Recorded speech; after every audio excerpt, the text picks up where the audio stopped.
ஒன்று சாமுவேலின் புஸ்தகம் 14வது அதிகாரம் 49வது வசனம். சவுலுக்கு இருந்த குமாரர் யோனத்தான், இஸ்வி, மல்கிசூவா என்பவர்கள். அவனுடைய 2 குமாரத்திகளில் மூத்தவள் பேர் மேரப், இளையவள் பேர் மீகாள்.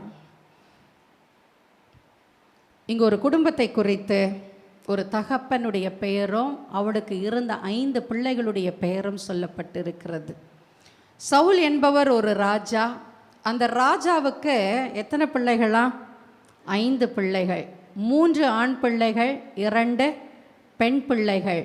மூத்தவன் பேர் யோனத்தான், 2வது மகனுடைய பேர் இஸ்வி, 3வது மகனுடைய பேர் மல்கிசூவா, 4வது பெண்ணுடைய பேர் மேரப், 5வது பெண்ணுடைய பேர் மீகாள். இன்றைக்கு இந்த 5 பிள்ளைகளில் 5வது பெண்ணாகிய மீகாளை குறித்து, சவுலின் குமாரத்தியாகிய மீகாள், இந்த மீகாளை குறித்து நாம் பார்க்க போகிறோம். சில மாதங்களுக்கு முன்பதாக இதே வார்த்தையை நான் பேசியிருக்கிறேன். ஆனால் கர்த்தர் வேறு திசையாய் அதன் மூலமாய் பேசினார். இன்றைக்கு கர்த்தருடைய ஆவியானவர் வேறு வழியாய் நம்மோடு கூட பேசுவாராக. மீகாள் யாருக்கு பெண்ணு? மீகாள் யாருக்கு பெண்ணு? சவுல். நான் யோசித்து பார்த்தேன், எங்கள் அப்பாவுக்கும் 5 பிள்ளைங்க. முதல் 3 ஆண் மக்கள், கடைசி 2 பெண் மக்கள். இந்த மீகாள் கடைசி மகளாய் இருந்தாள். கடைசி 5வது பொண்ணு கிடைச்சா சொல்லுங்க, உலக இயல்பில் என்ன சொல்லுவாங்க? முத்தமெல்லாம் பெண்ணா. 4வது பெண்ணு பிறந்தா நடுக்கல்ல பேத்துருவா. ஆனால் இவள் மீகாள் யாரு? 5வது பெண்ணு. சவுலுக்கு முத்தமெல்லாம் பெண்ணா. அப்படி ஒரு ஆசிர்வாதத்தின் மகளாகத்தான் மீகாள் சவுல் என்கின்ற ராஜாவுக்கு இளைய குமாரத்தியாக அவள் பிறந்தாள். இந்த மீகாளுடைய வாழ்க்கையில் அநேக குணாதிசயங்கள் உண்டு. ஒவ்வொருத்தருடைய வாழ்க்கையிலையும் குணாதிசயங்கள் உண்டு. ஒவ்வொருத்தருடைய குணாதிசயங்களும் வித்தியாசமாக இருக்கும். நல்ல குணாதிசயங்களும் இருக்கும், கெட்ட குணாதிசயங்களும் இருக்கும். நிச்சயமாக ஒரு மனுஷன், ஒரு மனுஷி யாரை எடுத்துக்கிட்டிங்கனாலும் அந்த மனுஷனிடத்தில் நல்ல குணாதிசயங்களும் உண்டு, அந்த மனுஷனிடத்தில் தீமையான குணாதிசயங்களும் உண்டு. உங்களை நீங்கள் எடுத்துக்கிட்டிங்கன்னா, என்ன நீங்கள் எடுத்துக்கிட்டிங்கன்னா, உங்களோடு கூட இருக்கிறதுல 2 குணாதிசயம் இருக்கும். ஒரு சைடில் நல்ல குணாதிசயம், ஒரு சைடில் கெட்ட குணாதிசயம். எப்படி ஒரு காயினுக்கு 1 ரூபி காயின், 10 ரூபி காயின், 5 ரூபாய் காயின். இந்த காயினுக்கு 2 சைடில் வெவ்வேறு வேறு இருக்கும். ஒன்று தலை இருக்கும், ஒன்று வால் இருக்கும். ஒரு சைடில் ஒன்று இருக்கும், ஒரு சைடில் நம்பர் இருக்கும். அப்படியாக நம்மளுடைய வாழ்க்கையில் பார்த்தீங்கன்னா ஒரு சைடில் நல்ல பங்கு இருக்கும், ஒரு சைடில் கெட்ட பங்கு இருக்கும். ஆனால் ஒன்றை நீங்கள் தெரிஞ்சு கொள்ளணும், யாரோடையும் பழகலாம், எப்படிப்பட்டவர்களே நமக்கு நண்பர்களாக வைத்து கொள்ளலாம், யாரோடையும் நமக்கு ஒரு தோழமை வைத்து கொள்ளலாம். ஆனால் அந்த மனுஷனிடத்துலையோ அந்த மனுஷி இடத்திலோ நம் கிட்ட இருக்கிற நண்பர்கள் இடத்துலையோ சிநேகிதிகள் இடத்துலையோ அவங்கக்கிட்ட இருக்கிற நல்லதை மாத்திரம் நம்ம எடுத்துக்கொள்ளணும், நல்லதை மாத்திரம் கற்றுக்கொள்ளணும். அது சின்ன குழந்தையாக இருந்தாலும் சரி, பெரியவர்களாக இருந்தாலும் சரி, அவங்கக்கிட்ட நம்ம எடுத்துக்கொள்ள வேண்டியது என்னது? நல்ல ஒரு பங்கு, நல்ல ஒரு குணாதிசயம். எனக்குள்ள அப்படி ஒரு குணம் உண்டு. யாரை, எந்த குழந்தைய பார்த்தாலும், பெரியவங்களை பார்த்தாலும், சின்னவங்களை பார்த்தாலும் அவங்க கிட்ட இருக்கிற நல்ல பழக்கத்தை நான் டக்குன்னு பிடிச்சிப்பேன்.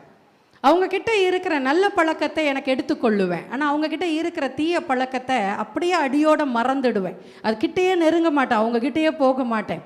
யார் இடத்துல நல்ல குணங்கள் இருக்கும், நல்ல சுபாவங்கள் இருக்கும், அந்த சுபாவம் எப்படிப்பட்ட நபராக இருந்தாலும் அதை பற்றி நமக்கு கவலை கிடையாது. ஆனால் அந்த சுபாவம் நல்ல சுபாவம், அந்த சுபாவத்தை நான் ஏற்றுக்கொள்ளணும், நீங்கள் ஏற்றுக்கொள்ளணும். அப்போ மீகாள் இடத்துல நல்ல சுபாவங்களும் இருந்திருக்கும், தீமையான சுபாவங்களும் இருந்திருக்கும். ஆனால் தீமையான சுபாவங்கள் ஒரு மனுஷனிடத்தில் இருக்கும் பொழுது அந்த மனுஷனிடத்தில் இருக்கிறத நம்ம விட்டு விடணும். அதை நம்ம ஃபாலோ பண்ணக்கூடாது, அதை நம்ம பிடித்து கொள்ளக்கூடாது, அதை பின்பற்றக்கூடாது. அதுதான் கெட்ட சிநேகிதத்திற்கு அடையாளமாய் போயிடும். ஆனால் நல்ல சிநேகிதத்தை நாம் ஏற்றுக்கொள்ளணும்.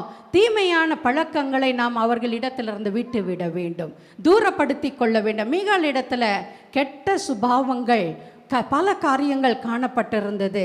அந்த கெட்ட சுபாவங்களை நீங்கள் பார்த்தீங்கன்னா, அதை புரிந்து கொண்டீங்கன்னா, அது நம்மளுடைய வாழ்க்கையில் நம்ம விட்டு விட வேண்டும். ஒருவேளை நமக்குள்ள அந்த சுபாவம் இருக்கலாம், நமக்குள்ள அப்படிப்பட்ட ஒரு ஜென்ம சுபாவம். சிலர் சொல்லுவாங்க, ஜென்ம சுபாவம் சுடுகாடு போடுற வரைக்கும் மாற்றவே முடியாதுன்னு. நான் இன்றைக்கு தேவ சமூகத்தில் வைத்து சொல்லுறேன், அது எப்பேற்பட்ட ஜென்ம சுபாவமாக இருந்தாலும் அதை மாற்றக்கூடியது நம்மால் கிடையாது, ஆனால் அவரால் முடியும். அல்லேலூயா.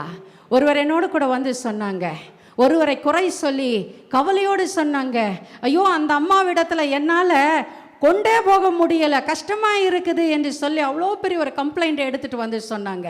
நான் சொன்னேன், நாய்வால் நிமித்த முடியுமா? நாய்வால் நிமித்த முடியுமா? நாய்வால் நிமித்தவே முடியாது. அதே மாதிரி அந்த அம்மாவுடைய ஜென்ம சுபாவத்தை மாற்றவே முடியாது. Unless and until God interferes in her life or his life, அந்த சுபாவத்தை மாற்றவே முடியாது. நாய்வால் நீங்கள் எவ்வளோதான் பிடிச்சி பாருங்களேன், அது நேராகவே நிற்காது, அது அப்படியே வளைஞ்சு நின்றுக்கும். அப்போ அந்த மனுஷிக்குள்ளே இருக்கிற ஜென்ம சுபாவம் அந்த நாய் வாலை போல சுபாவம். நீங்கள் எவ்வளோதான் அந்த மனுஷியுடைய குணங்களை நீங்கள் சீர்படுத்த வேண்டும் என்று நீங்கள் நினைத்தாலும் அதை மாற்றவே முடியாது.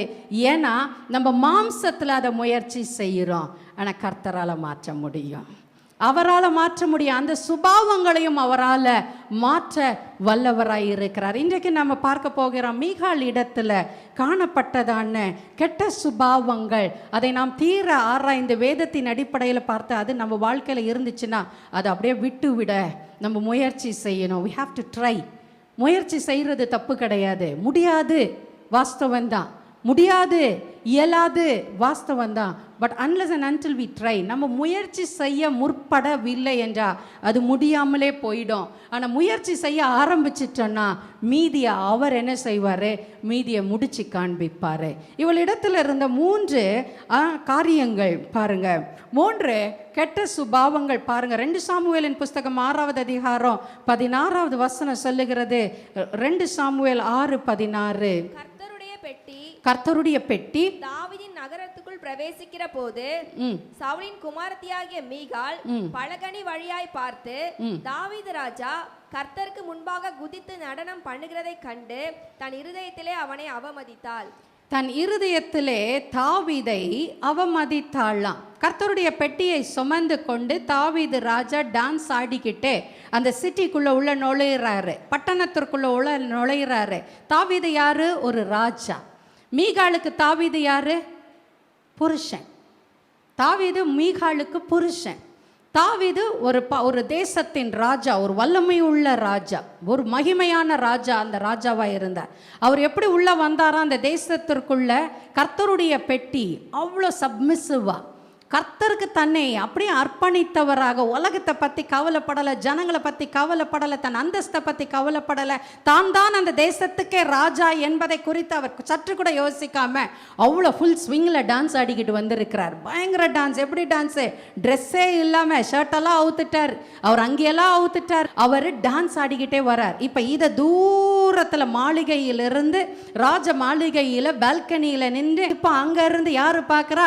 நம்ம அக்கா மீகாள் பார்க்கிறா. மீகாள் அந்த பால்கனியிலிருந்து, பலகனியிலிருந்து நோக்கி பார்க்கிறா. அவளுடைய புருஷன் ஆகிய தாவீது, இந்த தேசத்தின் ராஜா, பயங்கர டான்ஸ் ஆடிக்கிட்டே பயங்கரமா ஹிக்கப்பாயி அவர் வந்துகிட்டு இருக்கிறார். அவரை சுற்றி அநேக பெண்கள், தேசத்தின் பெண்கள், ஸ்திரீகள் இருக்கிறாங்க, தேசத்தின் மக்கள் இருக்கிறாங்க, ஜனங்கள் இருக்கிறாங்க. அவங்களும் ராஜா டான்ஸ் ஆடுறாருன்னு இவங்களும் டான்ஸ் ஆடுறாங்க. இப்படிப்பட்ட சூழ்நிலையை மீகாள் தூரத்துல இருந்து பார்த்து கொண்டு இருக்கிறார். அவள் இருதயத்திலே தாவீதை அவமதித்தாள். யாரை அவமதித்தாள்? ஒரு ராஜாவை அவமதிக்கவில்லை, தன் புருஷனை அவமதிக்கவில்லை. நான் சொல்லுவேன், வேதத்தின் அடிப்படையில் சொல்லுவேன், கர்த்தரால் அபிஷேகம் செய்யப்பட்ட ஒரு பாத்திரத்தை அவள் அவமதித்தாள். கர்த்தர் அவனை அபிஷேகித்திருந்தார், கர்த்தர் ராஜாவாக அவனை அபிஷேகித்திருந்தார். அவன் ஒரு எடுபிடி, தாவீது ஒரு எடுபிடி, அவன் ஒரு மேய்ப்பன், அவ்வளோதான். ஆடுகளை மேய்த்து கொண்டு இருந்தவன். அவன் குடும்பத்திலே அவன் தான் 7வது கடைக்குட்டி.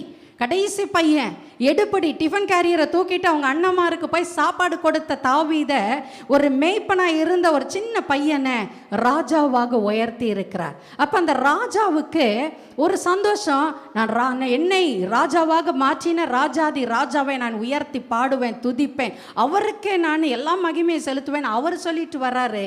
ஆனால் மீகாலோ கர்த்தரால் அபிஷேகம் பண்ணப்பட்ட ஒரு மனுஷனை அவள் அவமதித்தாள். அவர் தான் அந்த வீட்டுக்கு தலை. அந்த வீட்டுக்கு ஹெட் வந்து யாரு? தாவீது ராஜா. அந்த தேசத்திற்கு தலை யாரு? தாவீது ராஜா. அந்த ராஜ்யத்திற்கு தலை யாரு? தாவீது ராஜா. அப்படி தலையாய் வைத்திருக்கிற ஒரு மனுஷனை தன் இருதயத்தில் அவள் அவமதித்தாள். அநேக நேரத்தில் நம்ம கூட அவமதிப்போம். நம்மளுடைய ஹெட்டை நம்ம அவமதிப்போம். நம்ம வீட்டில் இருக்கிற புருஷனை அவமதிப்போம். நம்ம வீட்டில் இருக்கிற தகப்பனை உதாசீனமாய் தூக்கி எறிந்து விட்டு போவோம். ஏன்னா அவர் ஒன்றுக்கும் உதவாதவர். அவர் கையில் சம்பாத்தியம் இல்லாததினால நம்மளுடைய சொந்த தகப்பனை அப்படியே உதாசீனப்படுத்திடுவோம். நீ என்னையா சும்மா கடையா போயா? கர்த்தர் அபிஷேகம் செய்யப்பட்டு உனக்கென்று ஒரு தலையை வைத்திருப்பாரே, ஆனால் கர்த்தரால் அழைப்பை பெற்று ஒரு ராஜாவை உனக்கென்று ஏற்படுத்தி இருப்பாரே, ஆனால் கர்த்தரால் அழைப்பை பெற்று உனக்கென்று ஒரு புருஷனை கர்த்தர் நியமித்து வைத்திருப்பாரே, ஆனால் கர்த்தருடைய அழைப்பினால நீங்கள் ஒரு இடத்திற்கு, வேலைக்கு, உத்தியோகத்திற்கு நீங்கள் வந்திருக்கலாம். அந்த உத்தியோகத்தில், அந்த கம்பெனியில், அந்த இடத்துல, அந்த ஸ்தலத்தில் ஒரு மனுஷனை ஒரு ராஜாவாக அல்லது ஒரு ஹெட் ஆஃப் த இன்ஸ்டிடியூஷனாக, ஒரு தலையாக கர்த்தர் வைத்திருப்பாரே, ஆனால் அவர்களை நீங்கள் அவமதிக்காதிருங்க. துணி எடுக்கிறதற்கு நான் ஒரு கடைக்கு அடிக்கடி போவேன். ஸ்கூலுக்கு ட்ரெஸ் எடுக்கிறதுக்கு, கொயருக்கு ட்ரெஸ்ஸு, டான்ஸுக்கு ட்ரெஸ்ஸு, என்ன ஸ்கூலுக்கு என்ன துணிகள் வேணுமோ அந்த இடத்துக்கு தான் நான் கடந்து போவேன்.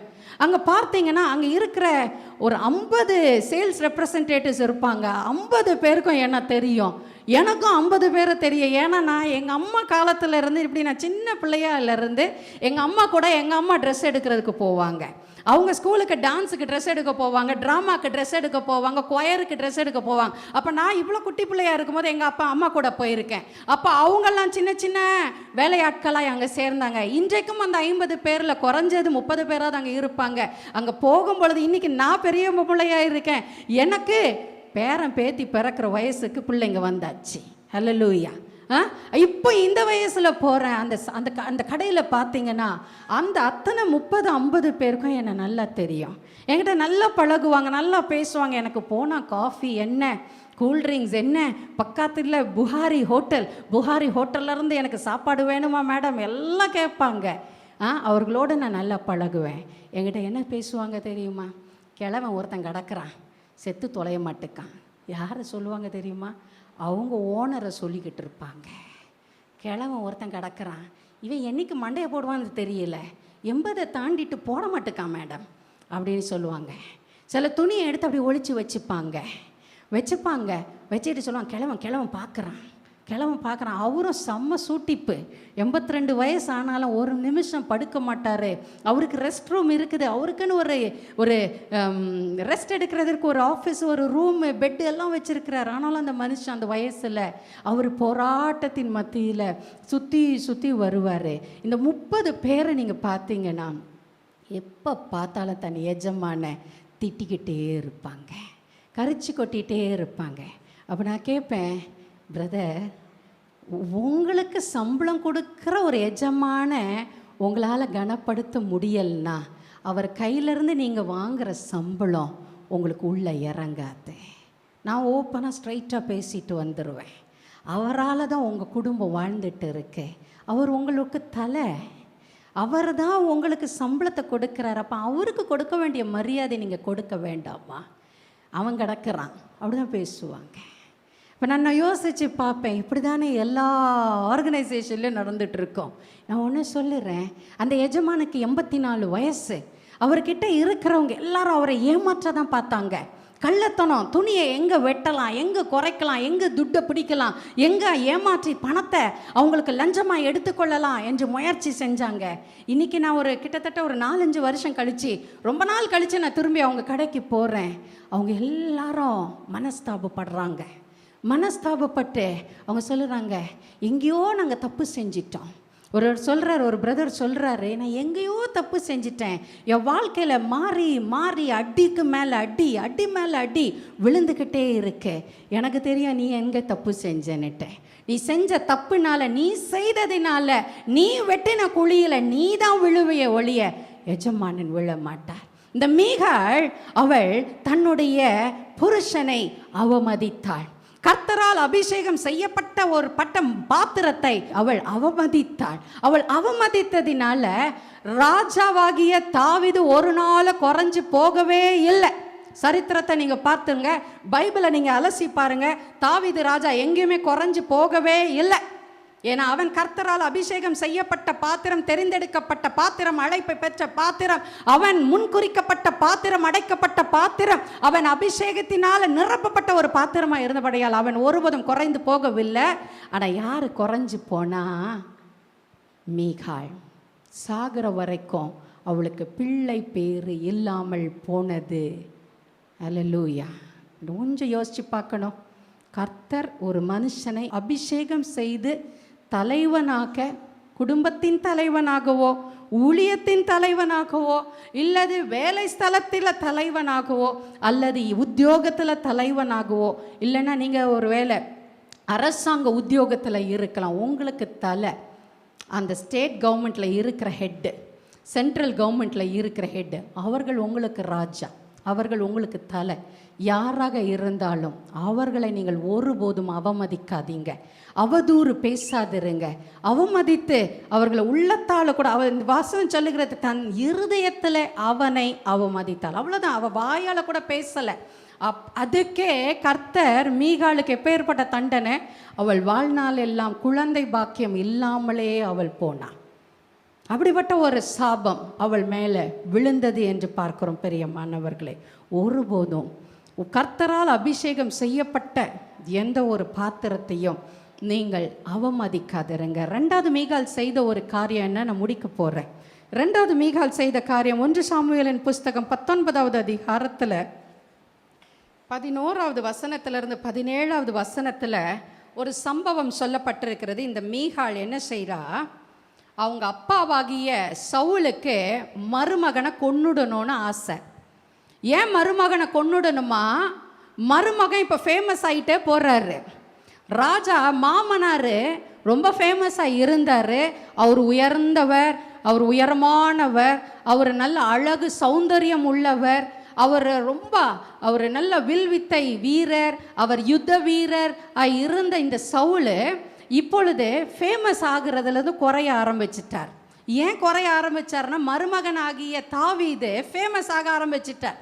இப்போ மாமனாருக்கு மருமகன் மேலே பொறாமையின் நிமித்தமாக இவனை எப்படியாவது கொன்று போட வேண்டும். பெண்ணுடைய வாழ்க்கை என்று கூட சவுல் பார்க்கல. பெண்ணு விதவையாய் போனால் கூட பரவாயில்ல, ஆனால் மருமகனை நான் கொன்று போட வேண்டும், அவன் என்னுடைய வாழ்க்கையில் அவன் குறுக்கிடுகிறான் என்று நினைத்து அவனை கொலை செய்யும்படியாக சவுல் ராஜா அங்கே எத்தனம் இடுகின்றார். அப்போ இதை அவ கேள்விப்பட்டுட்டா. தன் தகப்பன் பிளான் பண்ணுகிறத மகளாகிய மீகாள் கேட்டுட்டு அவ கேள்விப்பட்டுட்டு இப்போ அவ என்ன செய்கிறா, புருஷனை எப்படியாவது காப்பாற்றி விட வேண்டும், அவன் செத்து போய் விடக்கூடாது என்று நினைத்து அவனை ஜன்னல் வழியாக பேசி அவனோடு பேசுகிறா. உன்னை எங்கள் அப்பா கொலை பண்ண வர்றாரு, நீ சீக்கிரம் இந்த இடத்த விட்டு நீ தப்பிச்சு போயிரு, உன் உயிரை நீ காப்பாற்றி கொள்ளு, இங்கே இருந்தனா என் தகப்பனார் சேவகர்களை கொண்டு வந்துருவாரு, உன்னை கொன்று போட்டு விடுவார்கள். இதை கேட்டுக்கொண்டு இருந்த இந்த தாவீது தன் மனைவிக்கு உடனடியாக கீழ்ப்படிந்து ஜன்னல் வழியாக அவனை இறக்கி விடுகிறா, கயிறு போட்டு இறக்கி விடுகிறா. அவன் அந்த ஊரை விட்டே ஓடி போயிடுறான், ஓடி போய் தன்னை காத்து கொள்ளுகிறான். இப்போ சவுல் ராஜா அனுப்புகிறாரு, சேவகர்களை அனுப்பி அந்த தாவீதை படுக்கையோடு தூக்கி கொண்டு வந்துரு, அவனை நான் கொன்று போடு விட வேண்டும் என்று சொல்லி சேவகர்களை அனுப்புகிறான். இங்க மீகாள் செய்கிறா பாருங்க, வெள்ளாட்டு தோலை போட்டு அவனை மூடி வைத்து ஒரு மனுஷன் படுத்து சுகவீனமாய் தூங்கி கொண்டு இருப்பதை போல தலை வரைக்கும் மூடி போட்டுட்டான். இப்போ சேவகர்கள் வந்துட்டாங்க. சேவகர்கள் வந்து அந்த படுக்கையை தூக்கி கொண்டு போகிறதற்கு ராஜாவிடத்திலிருந்து கட்டளையை பெற்று அவர்கள் வந்து விட்டாங்க. இப்போ சுமந்து கொண்டு போகிறாங்க. சவுல் ராஜா ஏமாற்றப்பட்டான் என்று சவுலுக்கு அவன் புரிந்து கொண்டான். தன் மகளே தன்னை ஏமாற்றி விட்டாள், தன் புருஷனை தப்ப விட்டு அனுப்பிவிட்டாள் என்று சொல்லி இப்போ சவுல் வந்து கேட்குறான், நீ எப்படி அவனை நீ தப்பு வைத்தா? ஏன்னா அவரு ராஜா, மகளாக இருந்தா கூட ராஜா ஒரு தீர்மானம் எடுத்தார்னா மகளை கூட கொன்று போட்டு விடுவார். மருமகனை கொன்று போட வேண்டும் என்று நினைத்த அந்த தகப்பனுக்கு மகளை கொன்று போடுகிறதற்கு எவ்வளவு நேரம் ஆகும்? அப்ப இவ பயந்துட்டு சொல்லுறா. 17வது வசனத்தை பாருங்க. 17வது வசனம். அப்பொழுது சவுல், நீ இப்படி என்னை ஏய்த்து என் பகைவனை தப்பவிட்டு அனுப்பினது என்ன என்று மீகாளிடத்தில் கேட்டான். மீகாள் சவுலை நோக்கி, என்னை போகவிடு, நான் உன்னை ஏன் கொல்ல வேண்டும் என்று அவர் என்னிடத்தில் சொன்னார் என்றாள். என்ன நாசுக்கா, என்ன அழகா அந்த 17வது வசனத்துல பிற்பகுதியை நான் வாசிக்கிறேன். மீகாள் தன் தகப்பனாகிய சவுலை நோக்கி, என்னை போகவிடு, நான் உன்னை ஏன் கொல்ல வேண்டும் என்று தாவீது என்னிடத்தில் சொன்னார் என்று தன் தகப்பனிடத்துல சொல்ற. என்ன நாசுக்கா பேசுற பாருங்க. தேவனை நோக்கி நாம் ஜெபிக்க போகிறோம். என்னோடு கூட இணைந்து இந்த ஜெபத்துல கண்களை மூடி நம்ம ஜெபிப்போம். சர்வ வல்லமை உள்ள தேவரே, இந்த ஆசீர்வதிக்கப்பட்டதான் இந்த வேலைக்காக நான் துதிக்கிறேன். தேவரீர், திக்கற்ற பிள்ளைகளாய் உங்களை நான் விடுவது இல்லை என்று சொன்னீரே. இதோ இந்த நேரத்தில் கூட நான் தனித்து இருக்கிறேன், தவித்து கொண்டு இருக்கிறேன், வேதனையும் கண்ணீரும் தான் எனக்கு மிஞ்சி இருக்கிறது என்று சொல்லி எத்தனை உள்ளங்கள் இதோ இந்த தொலைக்காட்சி நிகழ்ச்சியை பார்த்து கத்தாவே கண்ணீரை ஊற்றி கொண்டு இருக்கிற ஆத்துமாக்களுக்காக மண்டையில் நான் செபிக்கிறேன். வருத்தப்பட்டு பாரம் சுமக்கிறவர்களே, நீங்கள் எல்லாரும் என்னிடத்தில் வாருங்கள் என்று சொன்னவர் நீர். வருத்தத்தோடு பாரத்தோடு இருக்கிற உம்முடைய பிள்ளைகளை நீர் அழைக்கிறீர் ஐயா, உன்கிட்ட சேர்க்கிறீர் ஐயா. மார்போடு ஆண்டவரே, நீர் அனைத்து முத்தமிடுகிற தேவன், நீர் மனதுருக்கத்தின் தேவன் என்று வேதம் சொல்லுகிறதே. இரக்கத்தில் ஐஸ்வர்யவானாகிய உமண்டையில் இந்த பிள்ளைகள் படுகிற வேதனைகள், துக்கங்கள், பாடுகள் யாவற்றையும் உடைய கரத்தில் நான் வைத்து நான் ஜெபிக்கிறேன் ராஜா. நீரே பரிசுத்த, நீர் வார்த்தையில் உண்மையுள்ளவன், நீர் சர்வ வல்லமை உள்ள தேவன் என்பதை நாங்கள் நினைத்து உன் பாதத்தின் அண்டையில் வந்திருக்கிறோம் ஐயா. கர்த்தாவே, கர்த்தாவே, நாங்கள் எங்களுடைய கண்ணீரை உங்களுடைய சமூகத்தில் ஊற்றுகிறோம் ராஜா. கடன்பட்டு நிற்கிற பிள்ளைகள், வறுமையில் தவிக்கிற பிள்ளைகள், அடுத்த வேளை நான் என்ன செய்வேன் என்று கேள்விக்குறியோடு கூட நிற்கிற உங்களுடைய பிள்ளைகளுக்காக இந்த நேரத்தில் நாங்கள் ஜெபிக்கிறோம் ஆண்டவரே. கண்ணீரை காண்கின்ற தேவன், கண்ணீரை ஊற்றுகிற தேவன் நீரையா. நீர் ஆண்டவரே, மனதுருக்கம் நிரம்பின கர்த்தர். இவர்கள் பாடுகளை நீர் துடைப்பீராக. இவர்கள் கண்ணீரை துடைத்து இவர்களை குணமாக்கி சேமத்தை உண்டு பண்ணும், ஆசீர்வாதத்தை உண்டு பண்ணும், செழிப்பை உண்டு பண்ணும். வறுமையின் கோட்டிலிருந்து இவர்கள் மாறுவார்களாக. கர்த்தாவே, அவர்கள் பட்டிருக்கிற கடன்கள் கர்த்தாவே எப்படியா இது மாறினது என்று சொல்லி இவர்கள் வியந்து போகத்தக்கதாக கர்த்தர் வானத்தின் பலகனியை திறந்து இடம் கொள்ளாமற் போகிற வரையிலும் ஆசீர்வாதங்களை ஊற்றுவீராக. உண்மையும் உத்தமுமாய் உங்களுடைய சமூகத்தில் நிற்கிறதற்கு தேவரீரும் பாதத்தில் நான் ஜெபிக்கிறேன் ஐயா. இவர்கள் காண்பிக்கின்ற உண்மையும் உத்தமத்தையும் விசுவாசத்தையும் கர்த்தர் கண்டு இவர்களுடைய வறுமையை நீர் மாற்றி, தரித்திரத்தை மாற்றி, கடன் பிரச்சனைகளை மாற்றி, போராட்டங்களை மாற்றி, வேதனைகளை மாற்றி, பாடுகளை மாற்றி, கண்ணீரை துடைத்து நீர் இவர்களை குணமாக்கும், குணமாக்கும். நீதிமான் பனைய போல செழிப்பான் என்ற வார்த்தையின்படி முதிர் வயதிலும் கனி தந்து பசுமையும் புஷ்டியுமாய் இருப்பார்கள் என்ற வாக்கு தத்தத்தின்படியும் இவர்களை நீர் ஆசீர்வதியும் ஐயா, ஆசீர்வதியும். கர்த்தர் வானத்தின் பலகனியை திறந்து இவர்கள் வீடுகளில் ஆசீர்வாதங்களை உண்டு பண்ணும். கர்த்தருடைய பாதத்தில் வைத்து நான் ஜெபிக்கிறேன். ஒவ்வொரு பிள்ளைகளுடைய கண்ணீரை துடைத்து நீர் களிப்பாக மாற்றும் மனமகிழ்ச்சியின் நாட்கள் மறுபடியும் வருவதாக. அற்புதங்களும் அடையாளங்களும் ஆசீர்வாதங்களும் இவர்கள் வாழ்க்கையில உண்டாக உங்களுடைய பாதத்தில் வைத்து நான் ஜெபிக்கிறேன் என் ஜீவனுள்ள நல்ல பிதாவே, ஆமென். வின்யார்ட் ஊழியம் நடத்தும் இடைவிடாத ஜெபம், நான் ஸ்டாப் பிரேயர். தினமும் மதியம் 12 மணி முதல் 1 மணி வரை தேசத்திற்காக, ஊழியர்களுக்காக, திருச்சபைகளுக்காக திறப்பில் நின்று ஜெபிக்கும் அனுதின ஜெபம். பங்கேற்பீர். வின்யார்ட் ஊழியங்கள், மந்தவெளி பஸ் டிப்போ அருகில். மேலும் விவரங்களுக்கு 9962623333 என்ற தொலைபேசி எண்ணை தொடர்பு கொள்ளவும். வின்யார்ட் ஊழியத்தின் ஞாயிறு ஆராதனை சகோதரர் வினித்துடன் சகோதரி வினிதா மற்றும் சகோதரர் ரோஷன் இணைந்து நடத்தும் வல்லமையான துதி ஆராதனையும், போதகர் டி வில்சன் அவர்களின் ஆசீர்வாதம் அளிக்கும் ஜபத்திலும் மற்றும் உங்களை சத்தியத்தின் வழியில் நடத்திட சகோதரி நளினி வில்சன் அவர்களின் தேவ செய்தியும் அளிக்க இருக்கிறார்கள். முதல் ஆராதனை காலை 9:30 மணி முதல் 11:30 மணி வரை. நடைபெறும் இடம் number 7 south canal bank road, Mandaveli bus depot அருகில், சென்னை 28. இரண்டாம் ஆராதனை மாலை 6 மணி முதல் 7 மணி வரை. நடைபெறும் இடம் வினியாட் ஊழியம், பெத்தேல் நகர், ஈஞ்சம்பாக்கம், சென்னை 115. நீங்கள் அனைவரும் வந்து ஆசீர்வாதம் பெற உங்களை அன்போடு அழைக்கிறோம்.